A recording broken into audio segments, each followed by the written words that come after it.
त्याच ठिकाणी एकविरा आईची पावलं उमटली आहेत। नमस्कार, मी ओमकार पाटील। मी आज तुम्हाला दाखवतो एकविरा आईचं असं मंदिर ज्या मंदिराजवळच एकविरा आईच्या पाऊल खुणा उमटलेल्या आहेत। आज मी, अचल आणि बबडी तिघ जण चाललो एकविरा आईच्या दर्शनाला। व्हिडिओ अजिबात स्किप करू नका। मी जास्त वेळ नाही घेणार, फक्त एकाच मिनिटात मी तुम्हाला आमची ट्रॅव्हल जर्नी दाखवतो आणि नंतर मंदिर दाखवतो। आम्ही तिघे आता स्कूटीवरून रेवस धक्क्याला आलोय आणि इथून आपण समुद्री मार्गाने करंजाला जाणार आहोत। रेवस धक्क्यावरून आपण या तरीमध्ये बसलो आणि आता 10 मिनिटाचाच हा फक्त समुद्रातला प्रवास आहे। आता आपण 10 मिनिटात इथे करंजाला पोहोचू आणि मग तिथून आपल्याला रिक्षाने जायचं आहे मोऱ्यावर।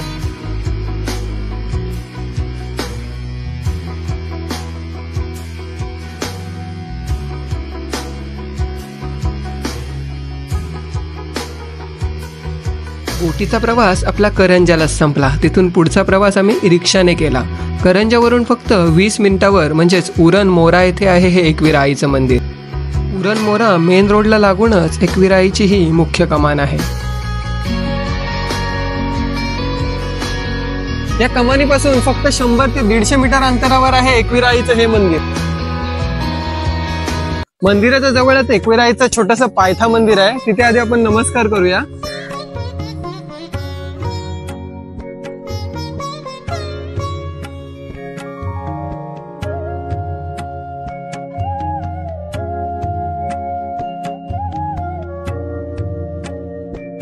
मंदिराच्या बाजूने वाहणाऱ्या या ओढ्याच्या पाण्यात आपण आपले पाय धुवून मंदिरात प्रवेश करूया।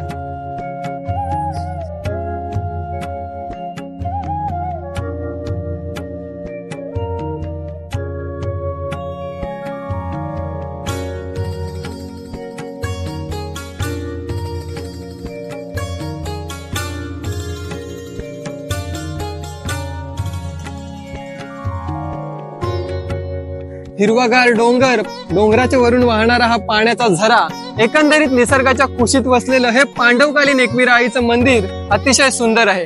पहिला आपण एकविरा आईचं दर्शन घेऊ, मग मंदिराचा परिसर बघूया।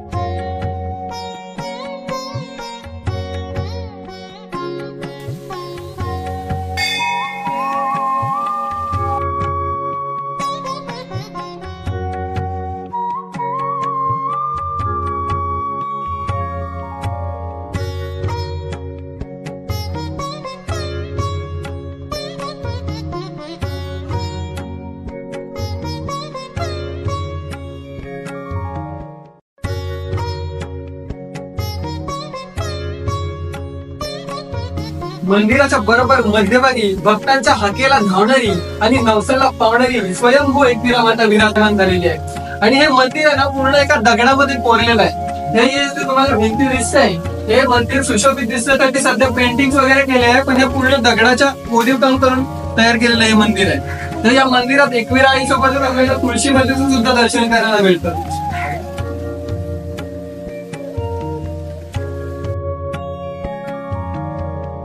पांडवकालीन हे मंदिर तर खूपच सुंदर आहे। चला तर मी आता तुम्हाला मंदिराच्या बाहेरचा परिसर दाखवतो। मंदिराच्या समोर 200 मीटर अंतरावर समुद्र आहे, पण मंदिराच्या बाजूला हा जो एक कुंड आहे तिथे तुम्हाला 12ही महिने गोड पाणी उपलब्ध आहे।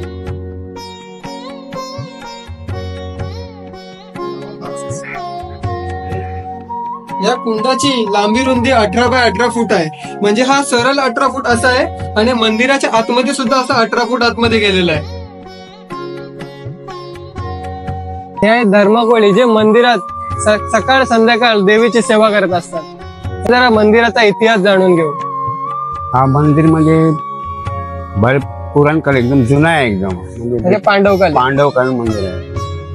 आणि नंतर तिथे का साफसफाई नव्हती, नंतर आम्ही करायला लागलो। 1975 पासून तिथं साफसफाई पूजा हे करायला लागलो। पालखी पण काढली। पालखी जेव्हा एकविरा आईची असते तेव्हाच असते ना? हा, तेव्हाच असते। आणि वरती इथं देवी आली तेव्हा काही इथून रिटर्न काढलेलं गेले असे भाषिक आहे। आणि देऊळ अशा ठिकाणी बांधला की पाण्याचा झरा, देवीचे आंघोळ असे ठिकाणी बांधण्यात आलाय। आणि हौद पण ठेवलाय आंघोळीसाठी। हौदात पाणी पाणी 12 महिने गोडा पाणी असतं. गोडा पाणी. आणि इथं आता यात्रेची भरपूर गर्दी होते यात्रे दिवशी आणि नवरात्रीला. आता सर्वांना माहीत पडले म्हणून आता भरपूर गर्दी होते आणि बरेच लांबून लोक येतात मुंबईवरून. अलिबाग लांबून माहिती पडल्याबद्दल आणि फुल गर्दी भरपूर गर्दी होती. आणि वरती देवीचे पाय पण आहेत, रिटर्न गेले म्हणून पाय पण देवीचे आहेत दगडावरती कोरीव आहेत. या मंदिरात कसं यायचं मी तुम्हाला सांगतो. जर तुम्ही मुंबईहून येणार असाल तर भाऊचा डक्का तो मोरा बोट सेवा उपलब्ध आहेत.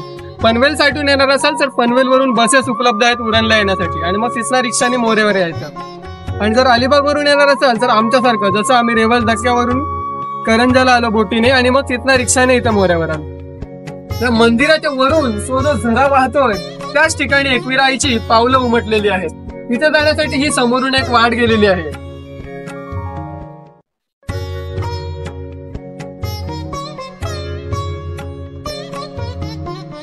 तिकडे जाण्याचा रस्ता जरा खूप जास्त चिकट झालेला आहे, त्यामुळे जर येणार असाल तर जरा काळजीपूर्वक या.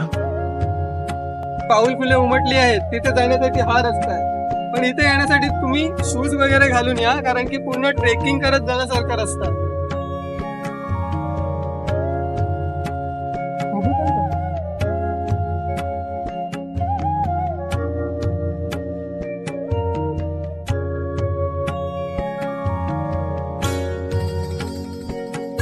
मी विदाऊट शूज आलो त्याचा हे परिणाम बघा. मंदिराच्या वरती या डोंगरावर आल्यानंतर आपल्याला समोरच अरबी समुद्र, ह्या बाजूला एलिफंटा डोंगर आणि इकडे उरण रेल्वे स्टेशन, समोर पांजा डोंगरी आणि इथून थोडा पुढे गेलात तर मुंबईच्या बिल्डिंग सुद्धा पाहायला मिळतील. मंदिराच्या वरून हा जो झरा वाहतोय त्याच ठिकाणी एकविरा आईची पावलं उमटली आहेत. असं म्हटलं जातं की एकविरा आई इथूनच कार्ले येथे प्रस्थान झाली.